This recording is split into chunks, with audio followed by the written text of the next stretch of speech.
stopped. Joining me is executive producer and host of The Young Turks, Anna Kasparian, the PragerU commentator and pro-Israel activist, Shabbos Kestenbaum, and the journalist and commentator for Haaretz, Gideon Levy. Well, welcome to all of you.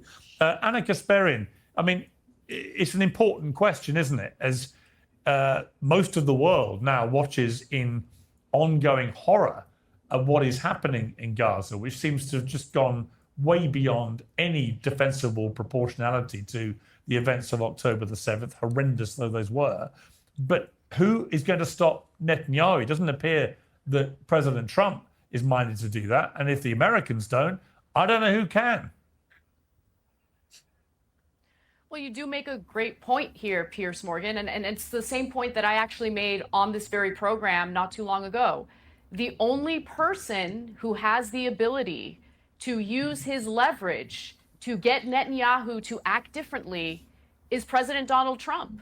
And for whatever reason, he seems ready and willing to supply arms to Israel, get dog-walked by the Israeli Prime Minister, Benjamin Netanyahu.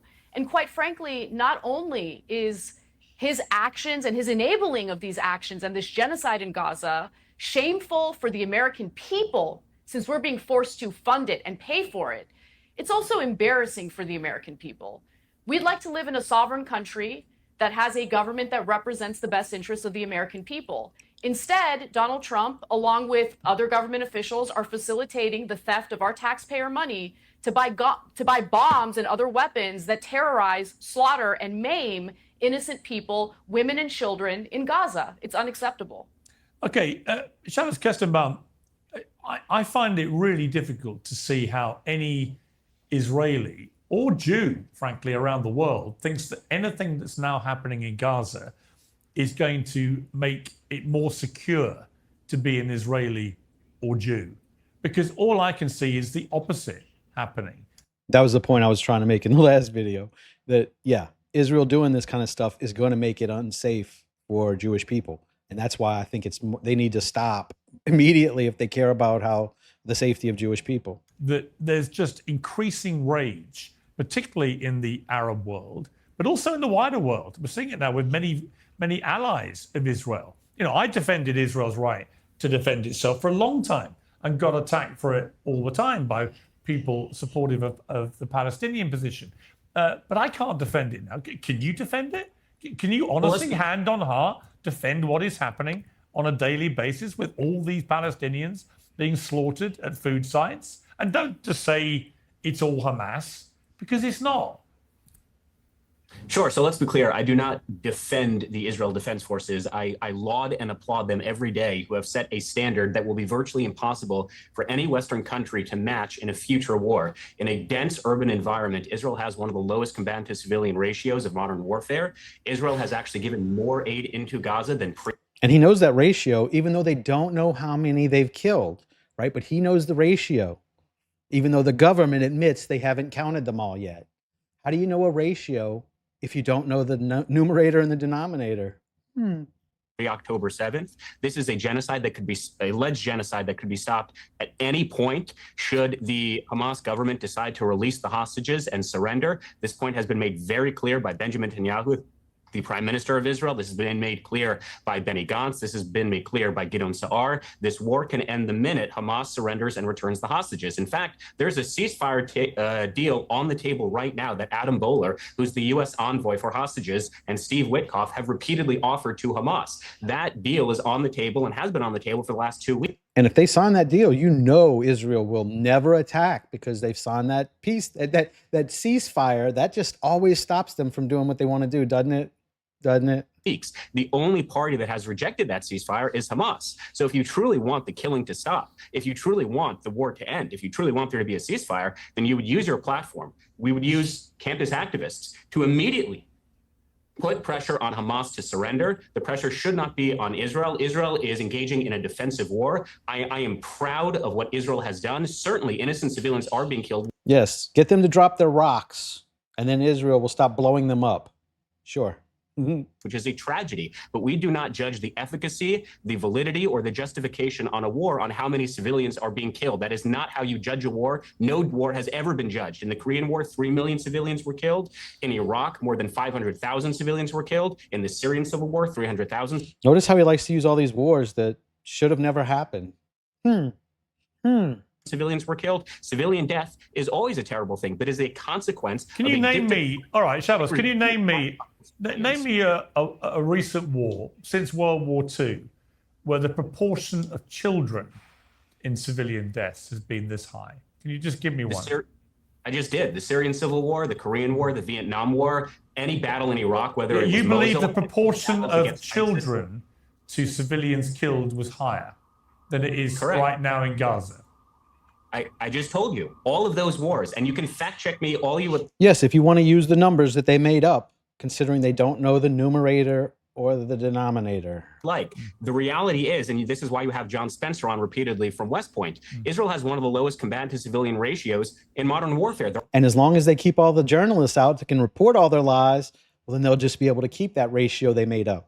Operating in a dense but I've also had lots of military people who don't agree with it. Where's your decency, man? Where is your decency? Seriously, where is your decency? Do you not see the videos? Do you not see the starving children? 19 kids died of starvation over the last 48 hours. Where is your decency? I get that you're Jewish. I get that this is about your identity. I get that you want to defend your people. But sometimes you can't defend the indefensible. How many people need to die for you to be pleased with this slaughter campaign that's currently going on? How many? Tell me. When is it enough for you? And no one is buying the lie that that the genocide would end if Hamas releases the hostages. I'm not going to believe for a second that Israel gives a damn about the hostages because they've been bombing the Gaza Strip.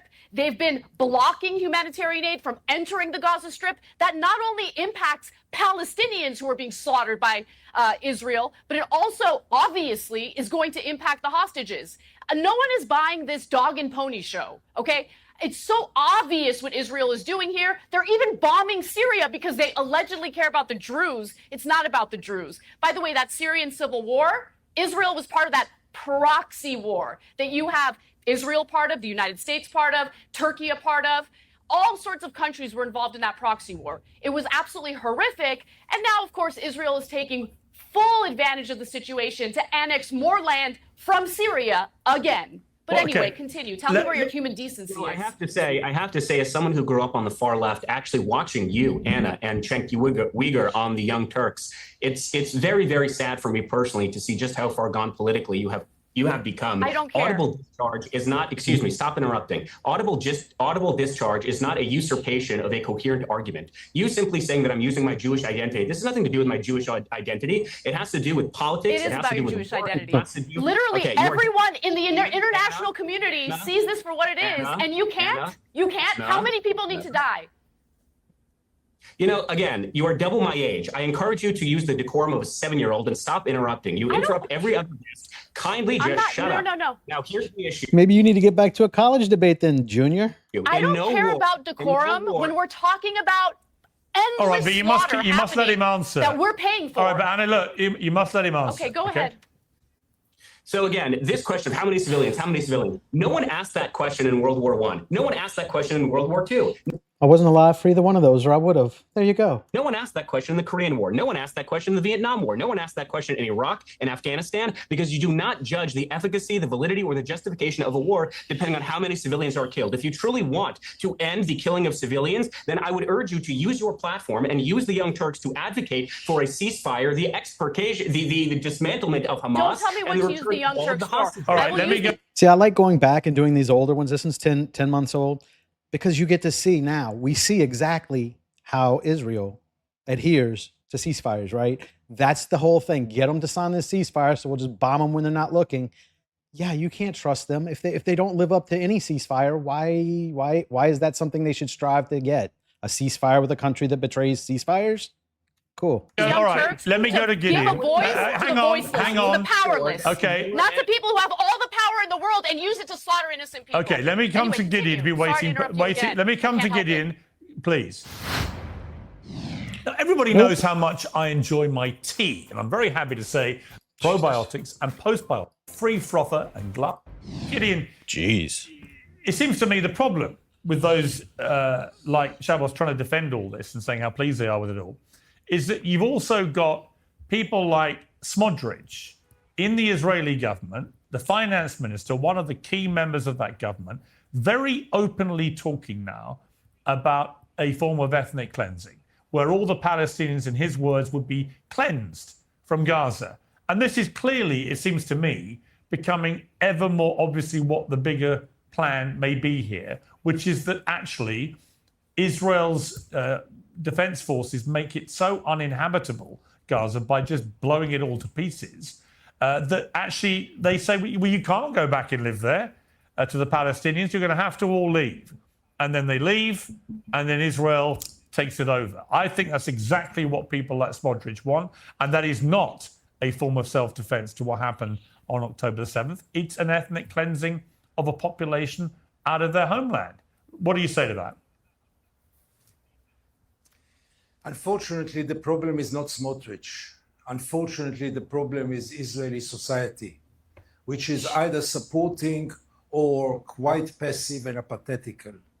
Smotrich is the face of Israel, I'm afraid to say.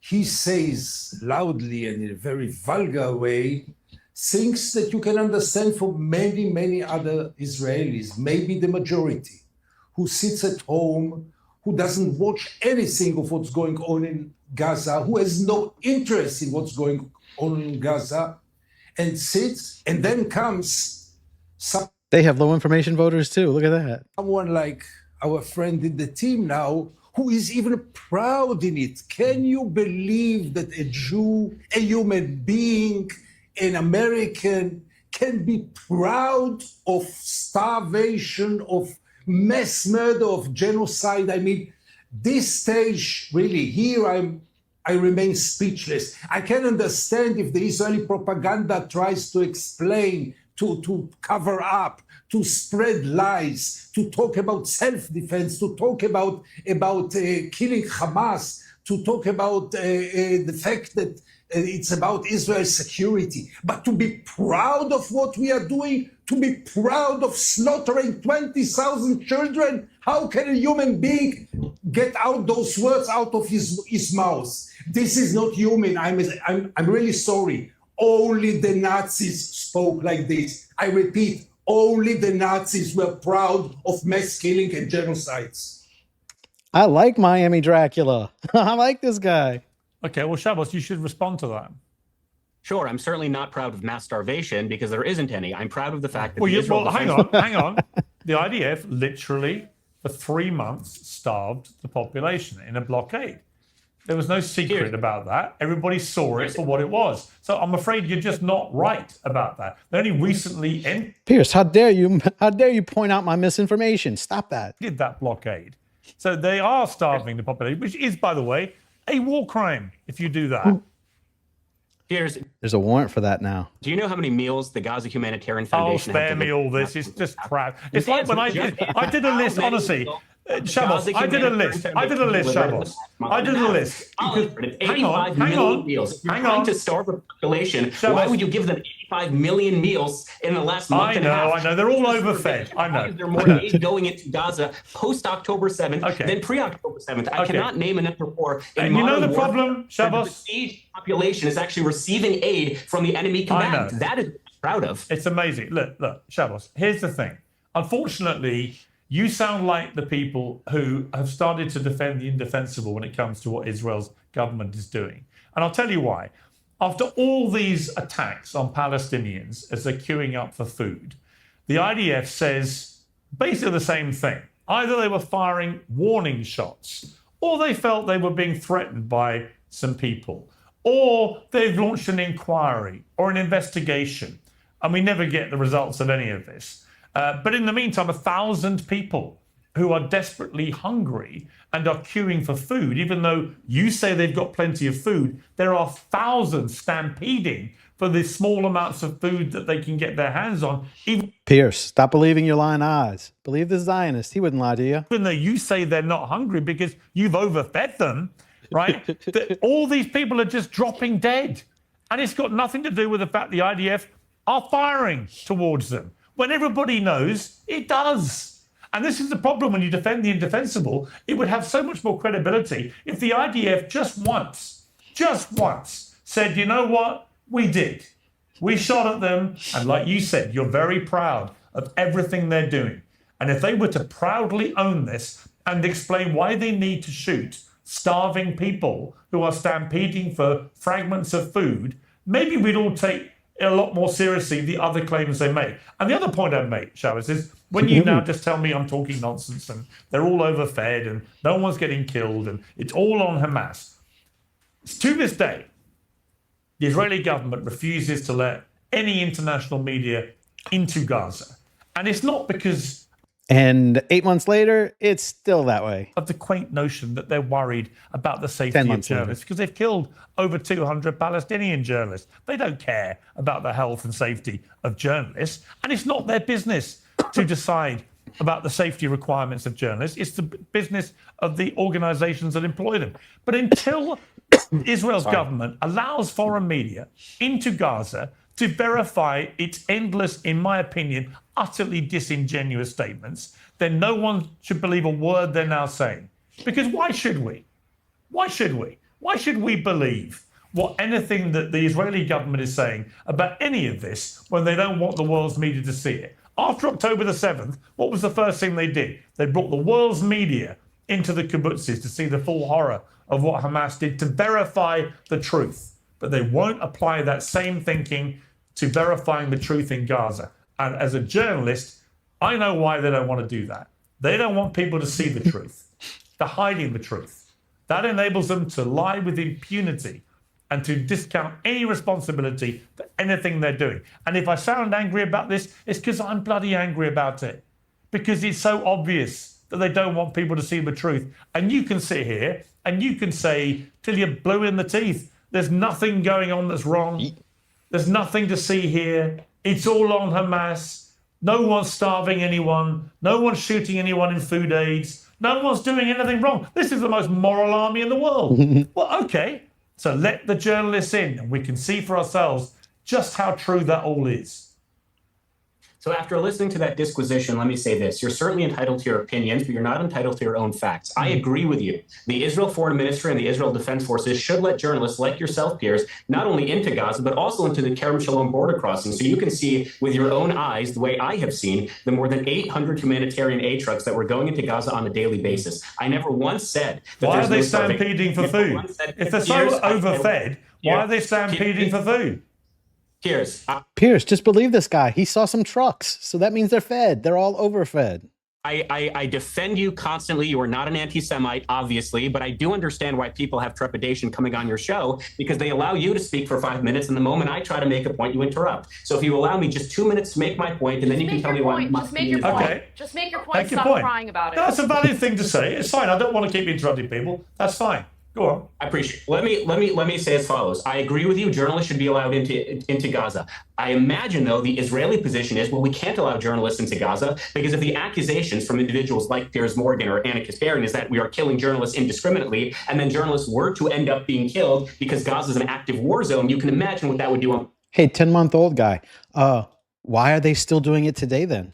Huh? Oh, they just started another war so that they don't have to let people in still. How convenient. The PR front. Never mind the fact that British military rule does not allow journalists into active combat zones. So what you are saying is we should apply a double standard to Israel, that they need to allow journalists into an active war zone, but no other Western country needs to follow the same procedures. Even with that double standard, I would concede that point. I agree journalists should be allowed in. What if you could delay your next 2 mortgage payments? That's front fees. You're going to need to. 6, 7. As for starvation, I never once said that people are being overfed. I never once said that what the IDF is doing inherently all the time is good. What I am saying is the IDF has taken measures that no other Western country has ever taken in modern warfare. The fact that they drop leaflets on buildings telling civilians to evacuate because there are known Hamas entities in those buildings. The fact that they have provided more aid into Gaza post-October 7th than pre-October 7th is something I'm very proud of. And if you believe that the Gaza Humanitarian Foundation is not doing enough... The fact that they shoot at people as they're waiting in line for humanitarian aid. Dozens of people get shot and killed literally every single day as they're waiting for food. No, I'm not gonna let you filibuster, bitch. I'm not gonna let you filibuster. I'm not gonna let you filibuster. He started to pray. That was so cute. You guys are totally okay with IDF soldiers shooting and killing desperate people waiting for humanitarian aid. You're okay with that. I find it so unbelievably evil. Unbelievably evil. It shocks my conscience and my soul that people as evil as this exist in this world. Okay? Watching these images, looking at these videos, seeing all these kids desperate, hungry, parentless, trapped in Gaza. And you're sitting here and you're defending it. I can't stand it. I can't listen to it. The filibustering is unbearable. It's unbearable. And what That was so much hotter than it is whenever they're yelling at me like that. Oh, that was hot. I tell you